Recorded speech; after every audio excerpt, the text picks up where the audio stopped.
Tokyo DisneySea is considered by many to be the best theme park in the world. It has it all: jaw-dropping environments, thrilling rides, and delicious food. But perhaps the most memorable part of a once-in-a-lifetime visit to DisneySea would be the park's unbelievable special effects. But what are they? Which one is the best? And how are they done?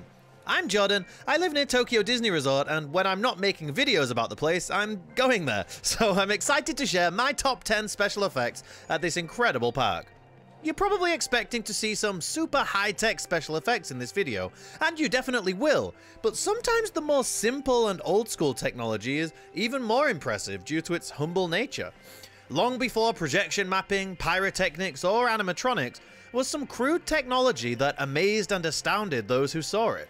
In fact, some people believe that this technology was used for cave paintings in the Paleolithic era, tens of thousands or even millions of years ago. One of the hidden gems of Tokyo DisneySea is Fortress Explorations. Despite being right in front of you when you walk in the park, many people don't give this attraction the time it deserves because it's not a ride. But Tokyo DisneySea is about far more than just rides. The attraction could really be described as the park's thesis, similar to how Spaceship Earth embodies the spirit of Epcot. This is also where the now well-known SEA, or Society of Explorers and Adventurers, was established. This fictional group of curious cats has now made its way into Disney attractions all over the world.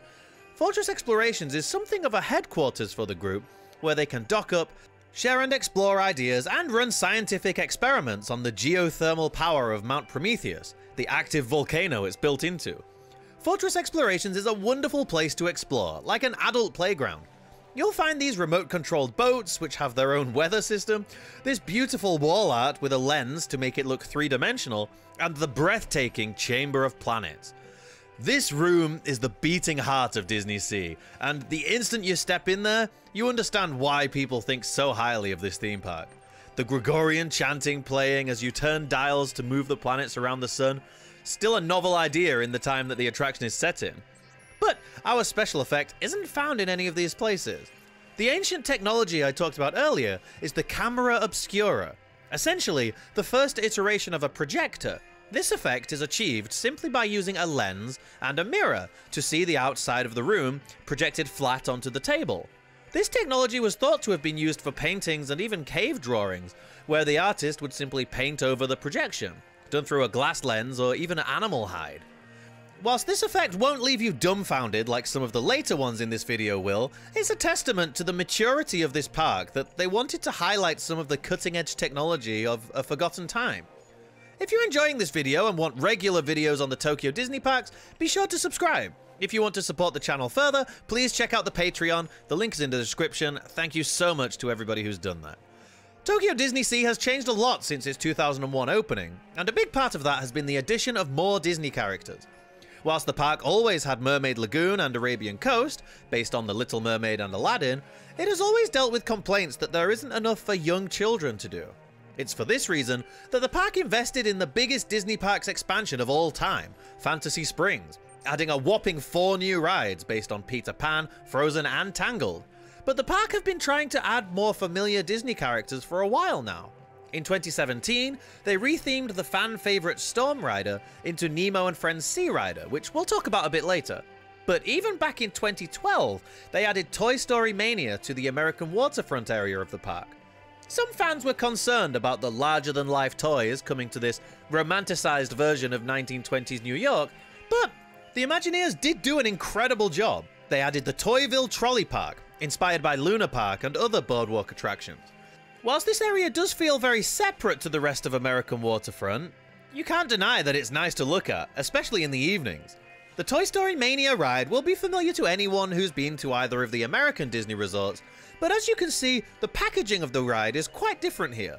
Once you enter Woody's mouth, and probably queue a couple of hours as this ride is super popular here, you'll enter the building, which is where they make the switch from toy-inspired pier to you're the size of a toy. There are some great props in here. I love this cannon that someone's been playing with. For the 9th special effect on our list, we're heading through this giant door into the ride station. Here you enter Andy's room and see his enormous bed, which he has built the ride underneath. But as the show building is taller than this mock bed, the Imagineers had to use a trick to make the bed appear to be lower than it actually is. Anyone who watched my Tokyo Disneyland special effects video will be familiar with this very simple effect. Mirrors! Imagineers installed a row of mirrors above the bed to give the illusion that the top of the bed goes on, when really it's just a small crevice. Brilliantly simple way of making this look so convincing. This effect might not seem so special because it seems like something that Imagineering could have just built for real, but I kind of like the little ways that the parks are always convincing you of things that aren't quite as they appear.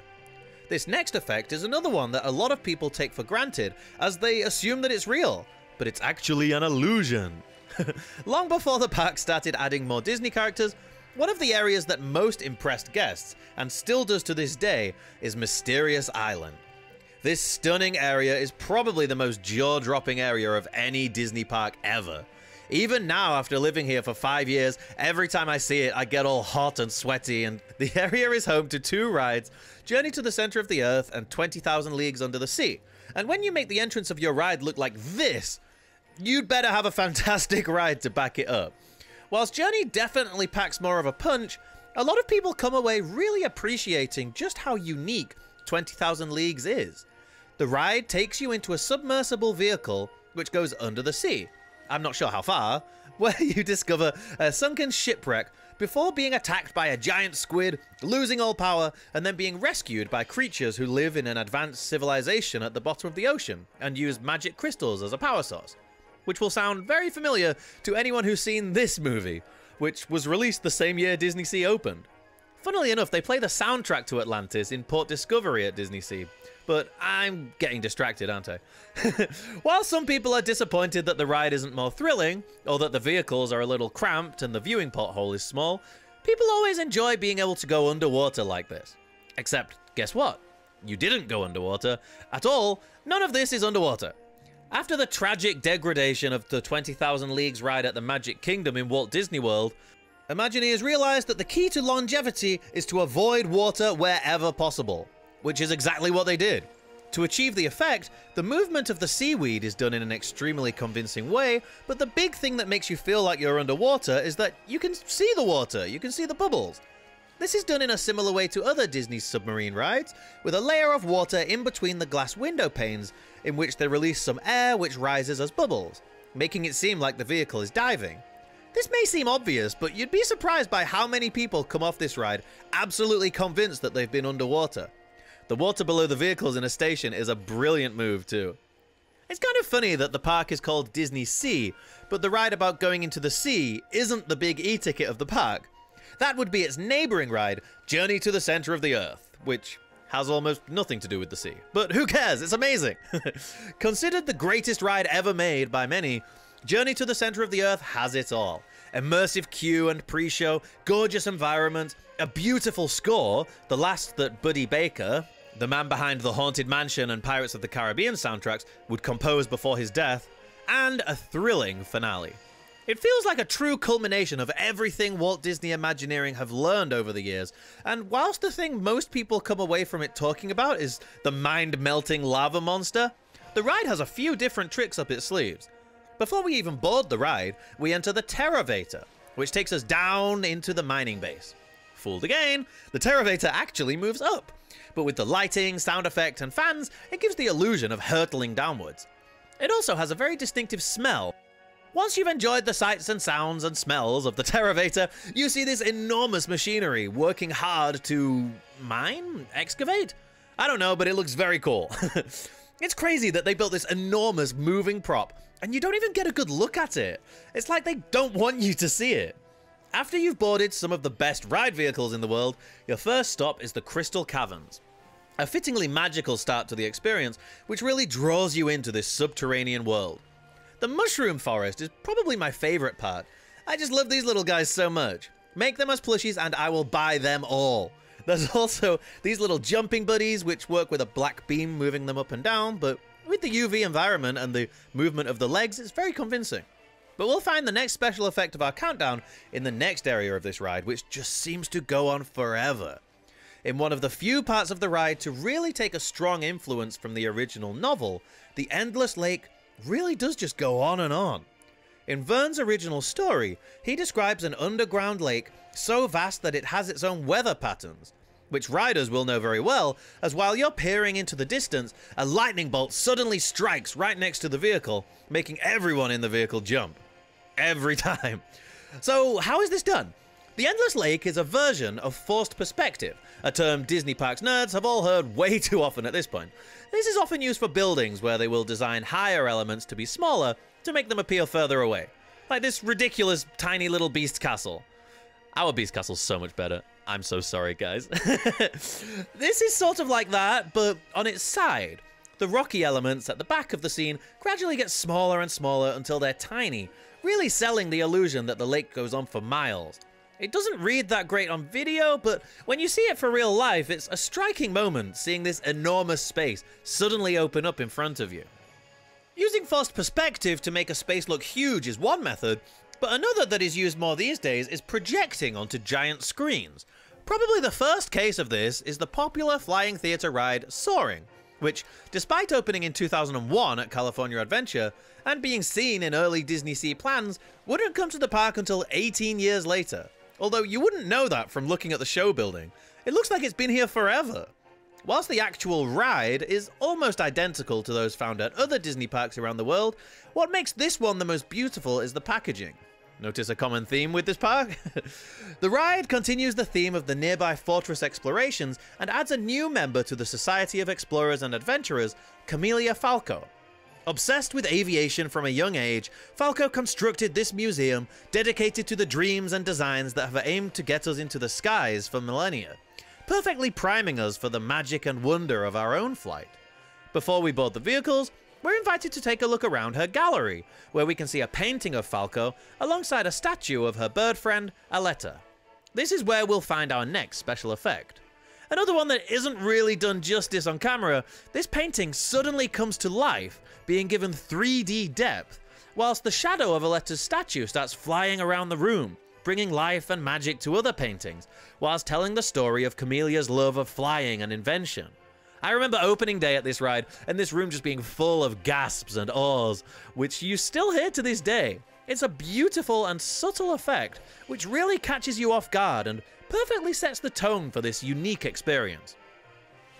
It's kind of funny that the strongest rumors of a third theme park at Tokyo Disney Resort suggest the name and theme would be Disney Sky, as Soaring would have been a perfect fit for that, as would the Peter Pan's Neverland area coming to Fantasy Springs this year. But it also shows how flexible you can be with a park's theme and still make it feel cohesive. One area that must have been an absolute no-brainer for DisneySea, though, was Mermaid Lagoon. Based on the Disney animated movie that kicked off the Disney Renaissance, Mermaid Lagoon is split into two areas: above the sea, where you'll find Scuttle's scooters and Flounder's flying fish coaster — that took way too many takes to get that right — and Triton's Kingdom, an indoor area with some flat rides, shops, a restaurant, and a theater, which is sadly defunct. Well, their website says it's temporarily closed, but it's been closed for 4 years, so that doesn't feel very temporary for me. With all this other stuff going on here, it's easy to overlook Ariel's Playground, but this is a real hidden gem of Tokyo DisneySea. Much more than the kids' play area you might expect, this area is a wonderful place to explore and take photos. You can guarantee to find people taking selfies here, and why wouldn't they? The cool thing about this area is that cast members won't tell you exactly where things are, so you're encouraged to explore. You can find a sunken pirate ship, admire gadgets and gizmos in Ariel's grotto, and even venture into Ursula's lair. But in a dark corner of the playground, you may stumble across a small dark cave with a glowing wall. The first time I went in here, I didn't know what I was looking at, so I just turned around and left. When I returned another time though, I saw guests posing against the wall. Suddenly, a light flashes, and when the guest moves, they can see their shadow left on the wall. It's a really striking effect and something I've never seen anywhere else before. Some guests even discovered that if you hold a light up against the wall, you can essentially draw on the walls with light. Although I have seen cast members asking people not to do this before, so I don't think we're supposed to.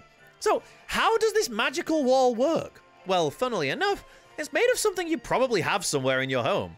You remember those glow-in-the-dark toys you'd get as a kid? Or the glowing stars on the ceiling? Maybe you even have some glow-in-the-dark clothes.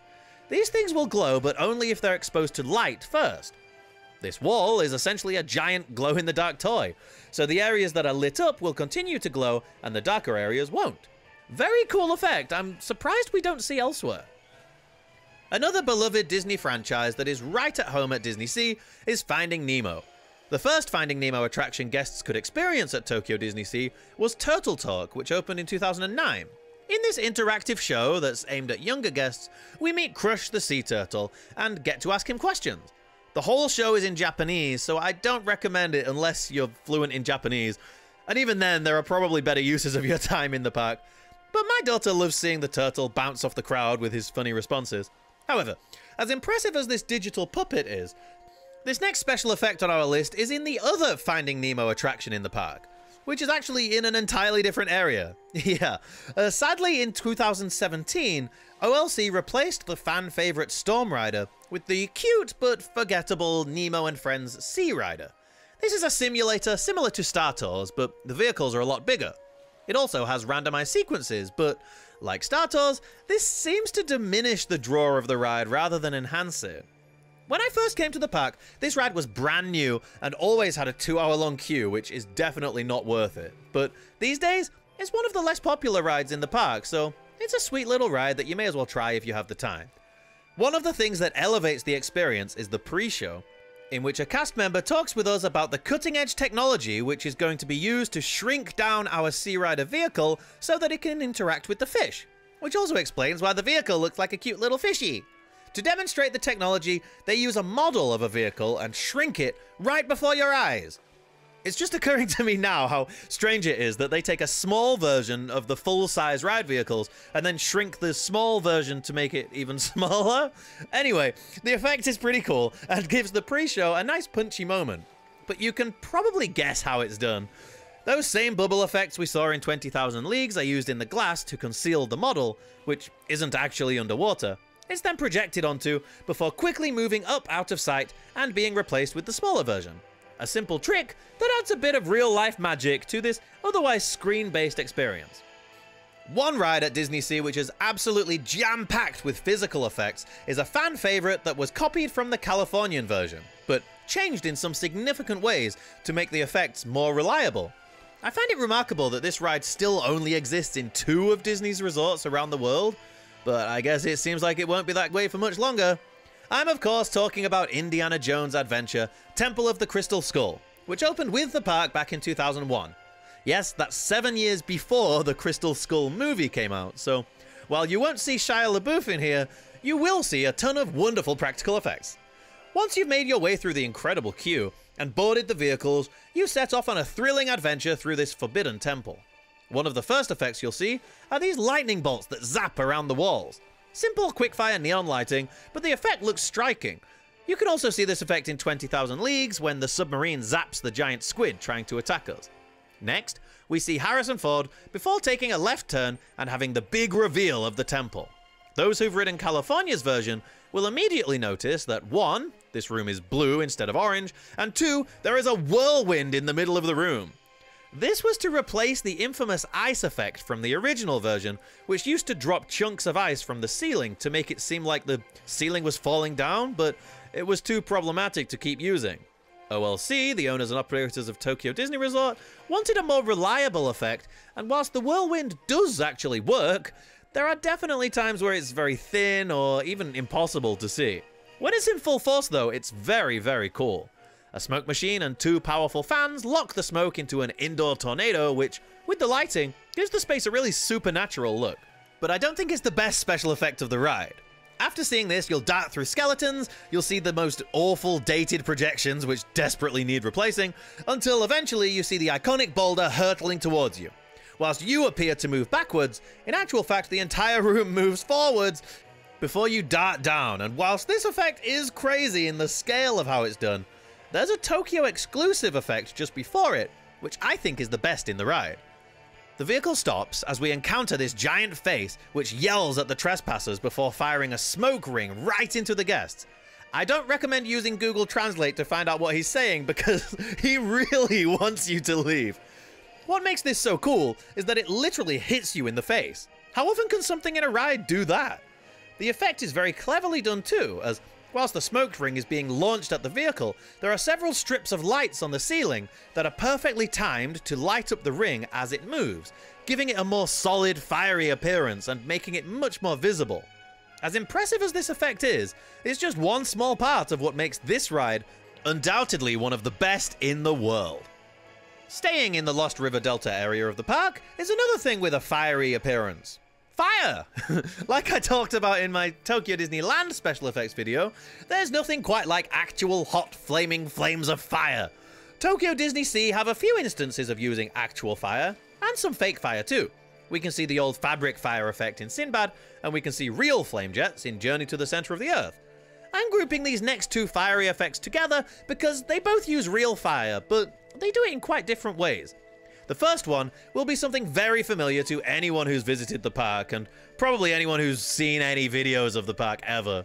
One of the things that I think has always helped to give DisneySea this allure as the greatest theme park in the world is that its central icon, Mount Prometheus, erupts into flames multiple times a day. The way they do this is just brilliant. Having the timings be unpredictable makes it feel so much more natural, and it also punctuates your visit with these special little moments that can be enjoyed from all around the park. Even after hundreds of visits, every time I hear the rumbling of the volcano, I stop what I'm doing, make a panicked scramble for my camera, and look on in awe as these 10 rocket boosters do their thing. As impressive and iconic as this effect is, I think there's another flame effect in the park that, whilst not as grand, feels more magical and impossible.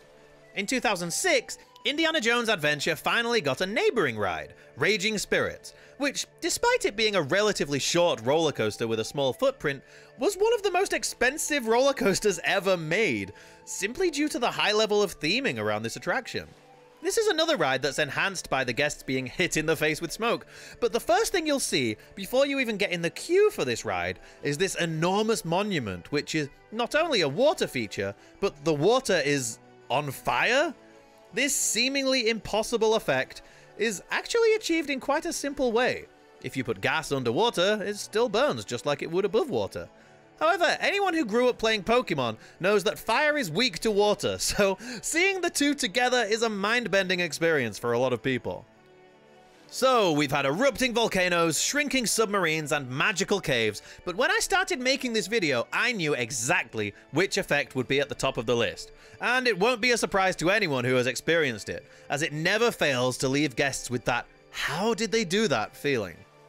Towering over American waterfront is Tower of Terror, an iconic ride, but this one, despite being in the American area of DisneySea, is quite different to those found stateside. Whilst there's no Twilight Zone or Guardians of the Galaxy here, the ride's story does center around a larger-than-life collector who has a brush with the supernatural, like the plot to a Twilight Zone episode.